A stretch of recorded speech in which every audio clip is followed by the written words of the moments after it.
সিলেটে জাতীয় নাগরিক পার্টির এনসিপি ইফতার মাহফিলে 2 দফায় হট্টগোল ও হাতাহাতির ঘটনা ঘটেছে।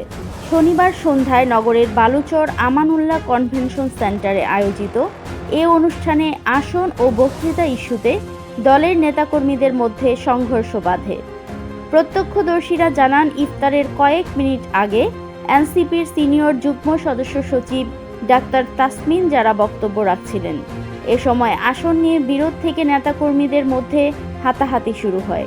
ঘটনার ভিডিও ধারণ করতে গেলে সাংবাদিকদের বাধা দেওয়া হয় এবং কয়েকটি গণমাধ্যমের ক্যামেরা ছিনিয়ে নেওয়ার চেষ্টা করা হয়।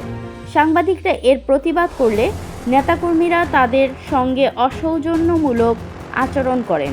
এই ঘটনায় সাংবাদিকরা ইফতার অনুষ্ঠান বয়কট করে বেরিয়ে আসেন এবং পাশের একটি রেস্তোরাঁয় ইফতার করেন। পরে ইফতারের পর আবারও সংঘর্ষ বাধে, যা সন্ধ্যা 7:30 পর্যন্ত চলতে থাকে। এতে কয়েকজন আহত হওয়ার খবর পাওয়া গেছে। নাম প্রকাশে অনিচ্ছুক এনসিপির এক নেতা জানান, সংগঠনের ভেতরে বিভিন্ন গ্রুপের মধ্যে বিরোধ রয়েছে। এর জের ধরেই এই ঘটনা ঘটেছে। এদিকে সাংবাদিকদের উপর হামলা ও অসৎ আচরণের ঘটনায় বিভিন্ন সাংবাদিক সংগঠন তীব্র নিন্দা জানিয়েছে এবং পরবর্তী করণীয় নিয়ে আলোচনার ঘোষণা দিয়েছে। দৈনিক আজকের বাংলা .net